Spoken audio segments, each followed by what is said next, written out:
folks. Hi, good morning. I hope you're very well. You're very welcome. Thanks very much indeed for joining us this morning. Hope everyone is in good form. I hope everyone is healthy and looking forward to doing this session with you.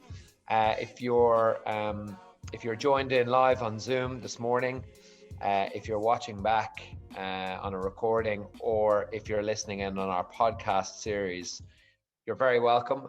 My name is Rob Magee. I'm the CEO here at Ingenio, and we have a couple of businesses that are focused exclusively on the tech, software and SaaS space.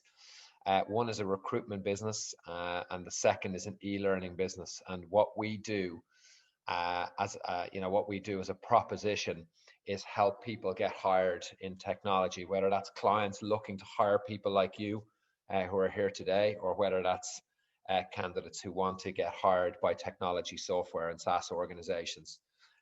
Brilliant to have so many people here live this morning, and let's kick on.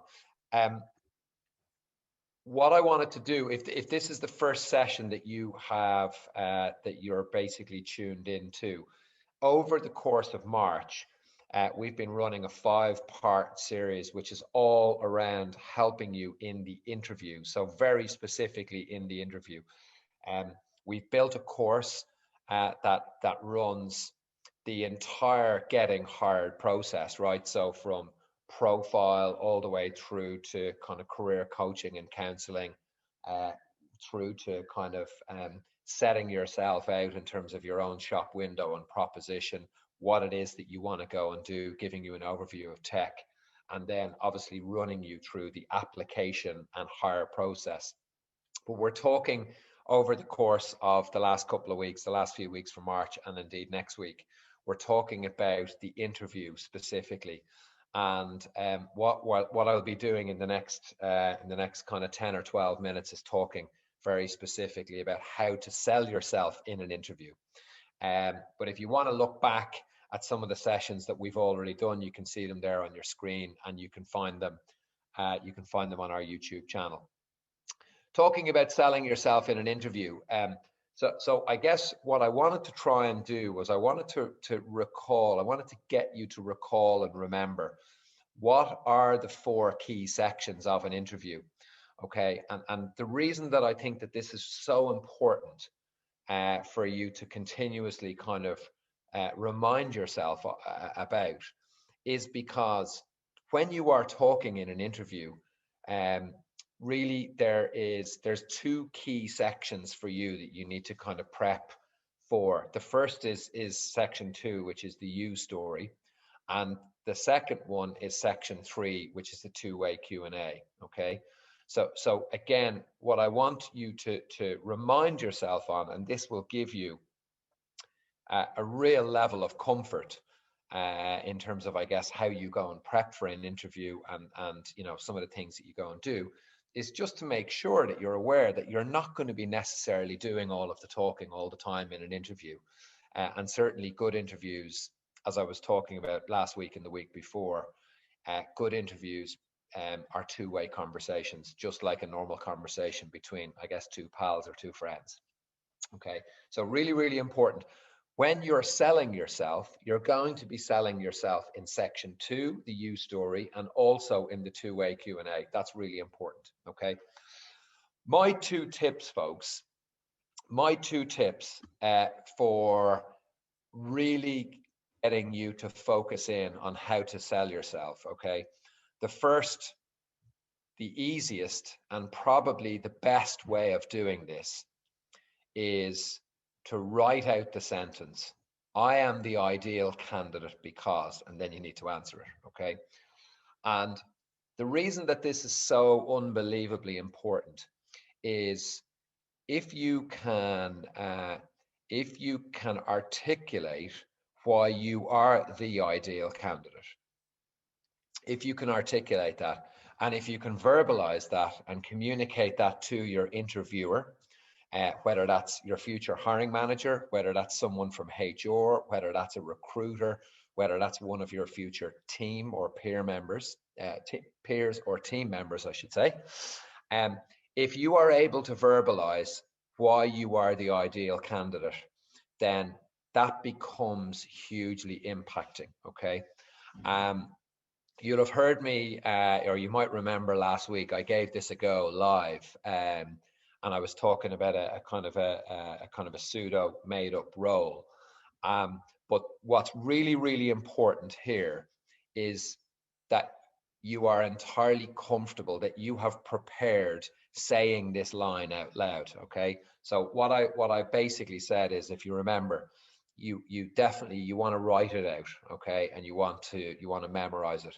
Clearly, when you're saying it, you don't want to be robotic in terms of obviously how you replay it out. The second thing that you need to do is you need to start using it in conversation. So again, if you're practicing with a family member or if you're practicing with a friend, you need to start being able to say, I am the ideal candidate for this role because, and it needs to be natural. It needs to be coming out in conversation. And the last thing that I really want to get you tuned into is making sure that you record yourself, ideally on video. Okay. But record yourself actually saying it and watch it back, and keep watching it back. And the question you want to be asking yourself is, do you believe yourself? Okay. Are you saying that you're the ideal candidate with real clarity and real conviction? And that is just so unbelievably important. Okay. The better you get at saying that sentence, I am the ideal candidate because, the more comfortable you will be saying that in an interview. Okay. And I think there's a couple of natural sections in an interview where you will get the opportunity to say that. Okay. If you think about section 2, which is the you story, you might remember last week I was saying to you that, when you're telling the story about yourself, you start with right now, you work back, you make things relevant, and really interestingly, like, to connect the whole story, then you basically might say, well, look, the reason I'm really interested in this opportunity, or the reason I'm looking for a job right now, is XYZ. And the reason that I'm really interested in this opportunity is because I think I'm the best candidate for the, I think I'm a really strong candidate for the role for the following reasons, or because I've done this in my current role, or because I've maybe done this in university, or whatever the case may be. So that's really, really important. So there's a good opportunity for you to drop this line into the you story. Okay. There's also a high likelihood, and we were talking about this last week when I was going through, the typical types of interview questions. There's a high likelihood that you will be asked, what makes you stand out for this job, or what makes you ideal, or why do you think you're an ideal candidate or an appropriate candidate for this job. So I think there's probably and potentially 2 areas that piece is going to come across, where you will have the opportunity to be able to kind of position yourself on that. Okay. So that's my tip number 1, how to sell yourself. You will be supremely strong if you are able to answer that question. Okay. And don't forget, when you're preparing for that, and this little tip and this exercise is quite closely connected with the second one that I'm going to go through with you there. But obviously what you need to have done is, you need to have, as we're always saying, you need to have done your research on the company. Again, we're talking tech here, right? We're talking about the product, the service, the customers they serve. We're talking about the industry that they operate in. We're talking about the types of people, the culture, the types of people that work in that organization, the culture that emanates from that organization. We're talking about, if it's a particular type of role, then what your suitability is based on the experiences that you've had previously, whether that's related directly to the role or not, as the case may be. Okay. So you won't be able to answer this question well unless you've done your research. That's really, really important. Okay. So the second bit is you will become, and again, this will come into section 3, where this is in the two-way Q&A section of the interview, okay? When you connect the role, so the job, okay? When you connect the job with your experience and their requirements, and you're able to mesh the two of them together, okay, and really, as we say, connect the role, that is where you typically have an interviewer from a psychological perspective sitting back and saying, yeah, God, look, Rob Magee is definitely going to be able to do this job, or he's definitely going to be a fit, or he's going to be a fit for the team, or maybe a fit for the culture. Okay. And that's really important, that you are able to connect your experience with their requirements. What I wanted to do, just to make that real for you, is I wanted to show you, and again, look, this is I'm going to show you a job description for a role that we are currently working on for one of our clients. Okay, so the role is a senior project manager, and you'll see some of the details there, so you can see the main purpose of. And by the way, don't worry about if you're not a project manager, right? But what I want to try and do is get you to deconstruct your experience. I want you to deconstruct the job description, and I'm trying to get you to connect the client's requirements from the job with your experience. Okay, so you can see here, that the scope of the responsibilities are going to be around customer satisfaction, sales support, service transition, methodology, industry skills, technology skills, reporting, project workload, project finance. So very clearly, what you would want to be doing in this situation is you would want to be able to answer and connect each of these requirements across those 9 areas. You would want to say, okay, well, look, there's the client requirement here in, let's say, for example, project finance. So in that particular section there, you've got accountability for overall project P&L, reporting in Salesforce and invoice records, update with finance, project change control for cost items of scope change. So what you would be doing there is you would be connecting their requirements with your experience. And you would be saying, okay, well, what P&L experience have I had? So maybe, let's say you were running a project or a program that had particular P&L experience for a particular client. Okay, fine, let's tell the story about that. Okay, the next one then is reporting in Salesforce and invoicing record updates with finance. So when were you responsible as a project manager for reporting? It doesn't matter if it was Salesforce as a tool, it could be any tool. And then when were you engaging with finance? And then the last thing then is obviously around project change control. So if you think about it, you've got their requirements and you've got your experience, okay?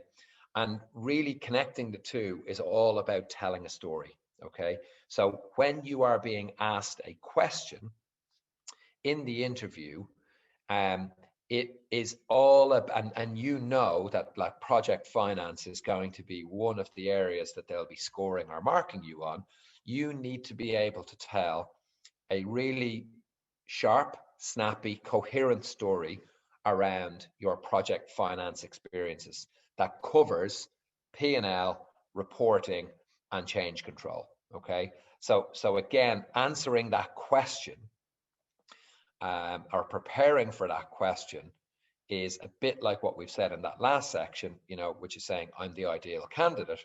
Well, in this situation, I would be answering that question along the lines of saying, well, look, to give you an idea in terms of, I guess, I know project finance is one of your key requirements, but to give you some experiences to maybe what I was doing, I ran a very large project for Royal Bank of Scotland in the UK.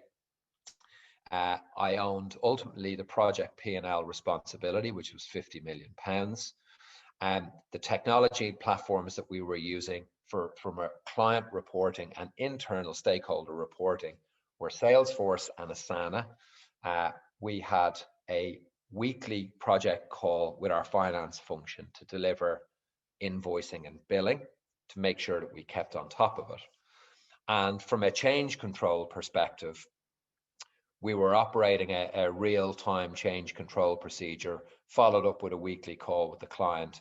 That was on conference call, and you would typically have kind of 5 or 10 project stakeholders on that. We would go through the risk register, and we would make decisions from there. Now look, I'm not a project manager, but you can see there very quickly that by deconstructing a particular part of the requirement and then connecting your experience means that you're able to tell a really sharp, snappy, slick, cohesive story that really allows you to sell yourself so much more than were you just to answer their question. Okay, so look, I hope that kind of clarifies. I hope that clarifies what I'm talking about there around connecting the role with your experience and their requirements. It is about, hopefully you can see me there, but it's about really providing that kind of hand in glove feeling that the hiring manager or that someone on the peer team or the interviewing team is really going to want to see and experience and feel when they're listening to you answering a question. Okay, so that's it, selling yourself. Okay, but it is about being really prepared. Very, very clearly, it's about being really prepared. And look, clearly someone like me, I'm very comfortable talking to people, and I think, you know, like, I'm comfortable telling stories because, I mean, look, that's my kind of personality. It's in my characteristics and DNA. Um, but really, the reason that I'm comfortable doing it is because I do it regularly, but I practice it, and it's really, really important that you now get yourself into the habit of practicing. So again, we've got fantastic technology, you know, in terms of video, in terms of, you know, on your smartphone. You've got fantastic collaboration tools that you can go and practice this live with someone, with a friend. Practice it as you would be doing it in an interview. So try and make yourself feel uncomfortable. You know, very, very, like, really, really important to be able to put yourself into that kind of situation and scenario. And watch yourself practicing and pitching so that you can see what you look like, how you're saying it, how you're expressing yourself, how you're delivering the words. Are they clear? Are they precise? Are they punchy? Are you using intonation and tone in your voice? So it's really, really important. Okay. So look, I'm happy to take a few questions now, as we always do. So feel free to pop them in the Q&A. Please, I'd love to take them. But just as a summary and a wrap up, we built Ingenio Learning, which is a course very specifically for people like you who are going through, I guess, now they want to get a job, they want to change industry, they're not quite sure which direction to go and take in terms of their career. They're involved in maybe a kind of a really negative kind of response rate around job applications, or applying to jobs and getting zero back. People who are interviewing, people who feel that maybe they're not doing the best job they possibly could in that space. So we've built this course and this program specifically for people like you, and it exists, as I said, to help people like you.